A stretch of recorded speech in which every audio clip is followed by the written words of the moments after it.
మీరు carrot juice చేశారు, పక్కన పెట్టారు, తెల్లరి పొద్దునే వాసన రాలా? ఏ జ్యూస్ అయినా వాసన రాలా? వచ్చిందా రాలేదా?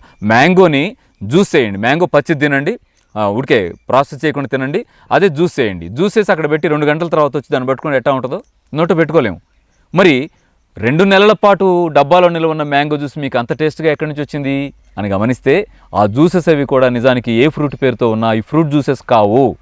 మీరు ఊరికే యాపిల్ జ్యూస్, మ్యాంగో జ్యూస్ అని పేరు చదువుతున్నారు, కానీ దాని కింద వాళ్ళు పాపం రాశారు మ్యాటర్. అది ఎందుకు చదవరు మీరు? వాళ్ళని తప్పనే ముందు మన తప్పేంటో చూసుకోండి. కింద ఏం రాస్తారంటే 5% రియల్ మ్యాంగో జ్యూస్ యాడెడ్ అని రాస్తారు. ఓహో, అంటే 95% ఏయో కలిపారండి, మీకు 5% మాత్రమే మ్యాంగో కలిపారు వాళ్ళు అంత క్లియర్గా రాస్తే, అది యాపిల్ జ్యూస్ అయినా, మ్యాంగో జ్యూస్ అయినా, పైనాపిల్ జ్యూస్ అయినా, ఏ జ్యూస్ అయినా దాంట్లో వాళ్ళు 5% జ్యూస్ అండి, రియల్ జ్యూస్ అని వాళ్ళు రాస్తే, మనం జ్యూస్ అని తాగేస్తే ఆ కెమికల్స్ అని లోపలికి పోయి లివర్ని డ్యామేజ్ చేయవా? మాకు తాగే అలవాట్లేదు, మేము శాకాహారం బిర్యానీలు తినే అలవాట్లేదు, ఆ పిచ్చి మందులు తాగం కాబట్టి ఇబ్బంది లేదు. మరి లివర్ పాడైపోతుంది ఎక్కడ? కూల్ డ్రింక్ తాగుతున్నారా లేదా? జ్యూసెస్ పేరు తాగుతున్నారా లేదా? అవి లివర్ని పాడు చేస్తే దృష్టిలో పెట్టుకోండి.